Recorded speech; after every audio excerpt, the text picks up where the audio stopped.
Hello everyone, my self Sonam. आज हम economics में नेक्स्ट चैप्टर करने जा रहे हैं, थ्योरी ऑफ डिमांड। बट उससे पहले अगर आपने मेरा चैनल सब्सक्राइब नहीं किया है so please subscribe my channel. तो अब हम समझेंगे व्हाट इज़ डिमांड। डिमांड क्या है? हमारा क्वेश्चन क्या है? What is demand. डिमांड को हिंदी में कहते हैं मांग। भी हमारी मांग क्या है, इससे पहले मैं आपको एक कॉन्सेप्ट क्लियर करूँगी जिससे आपको मांग का जो मतलब है वो अच्छे से समझ आ जाएगा। फॉर एग्ज़ाम्पल, आपको एक मोबाइल फ़ोन परचेज़ करने का मन है, मतलब आपकी एक मोबाइल फ़ोन परचेज़ करने की इच्छा है, ठीक है। लेकिन उस मोबाइल फ़ोन को परचेज़ करने के लिए आपके पास मनी ही नहीं है, तो क्या ये इच्छा मांग कहलाएगी? आप खुद बताओ, खुद पूछो अपने आप से एक क्वेश्चन कि आपको कोई सामान लेने का मन है, आप मार्केट में गए हुए हो, लेकिन आपके पास उस सामान को ख़रीदने के लिए पैसे ही नहीं हैं, तो क्या वो मांग कहलाएगी? नहीं ना। तो उसको हम क्या बोलते हैं? इच्छा। अब दूसरा मन ये भी होता है, आपके पास पैसे तो है, आप मार्केट में आप चीज़ें भी देख रहे हो कि मैं ये भी ले सकता हूँ या ये भी ले लूँ, मतलब आपके पास मनी तो है, ठीक है, लेकिन आप फिर भी इस पे पैसे इन्वेस्ट करने को तैयार नहीं हो, तो इसका मतलब ये आपकी क्या कहलाएगी? वांट्स, यानी कि आवश्यकता। अब ये बताओ, तो डिमांड क्या होती है, मांग क्या होती है? मांग का मतलब क्या होता है?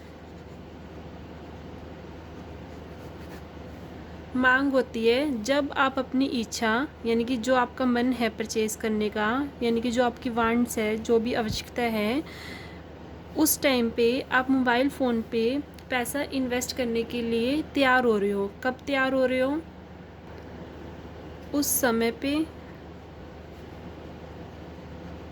यानी कि उस टाइम पर और एक निश्चित कीमत पर।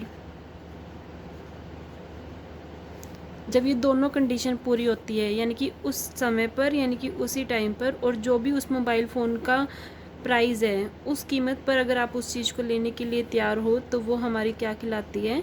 Demand.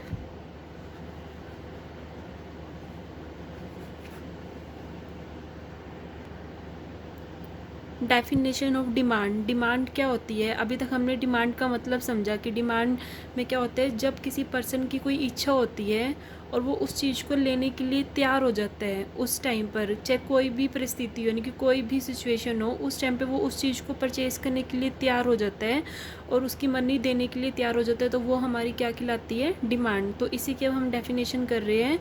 Demand refer to the quantity of a commodity that the consumer are able and willing to buy। willing मतलब जो उसकी परचेज़ करने की जो इच्छा है, एट इच पॉसिबल प्राइस, किसी भी प्राइस पर, during a given period of time, यानी कि जो उस टाइम पे टाइम चल रहा है, अदर थिंग बिंग इक्वल, बाकी सारी चीज़ें क्या रहती है? समान, यानी कि जो भी अन्य बातें होती है वो सारी क्या रहती है? समान। उस टाइम पर वो उस चीज़ को लेने के लिए क्या हो जाता है? तैयार हो जाता है। इसकी हम हिंदी में भी डेफिनेशन करेंगे जो हिंदी मीडियम की स्टूडेंट है, ताकि दोनों को अच्छे से क्लियर हो जाए। मांग किसी वस्तु की वे मात्राएं हैं जिन्हें एक उपभोक्ता अन्य बातें समान रहने पर प्रत्येक संभव कीमत पर एक निश्चित समय में खरीदने के लिए उसके लिए क्या होता है? इच्छुक तथा योग्य है। चाहे कोई भी टाइम चल रहा हो, लेकिन बाकी सारी चीज़ें क्या रहनी चाहिए? समान रहनी चाहिए। मान लो मार्केट में गए हो, आपने वहाँ पे क्लॉथ्स देखे, बहुत सारी शॉप पे जाते हो, ज़रूरी नहीं है कि सभी जगह पे आपको पसंद आ जाता है, कुछ जगह पे पसंद भी आ जाता है, लेकिन आपके पास मनी उतनी नहीं होती जितने का वो मतलब कि क्लॉथ्स होते हैं। और किसी दूसरी शॉप पे जाते हो तो हो सकता है कि आपके बजट में वो चीज़ आपको मिल रही है और वो चीज़ आपको पसंद भी है, तो आप एट दैट टाइम क्या करते हो? उस चीज़ को लेने के लिए क्या हो जाते हो? तैयार हो जाते हो और उसको प्राइस भी दे देते हो, जो भी वो प्राइस में आपको वो चीज़ बोल रहे हैं, तो वो क्या होती है? डिमांड होती है। अब डिमांड क्या होती है? टू टाइप्स की होती है, इंडिविजुअल डिमांड और मार्केट डिमांड।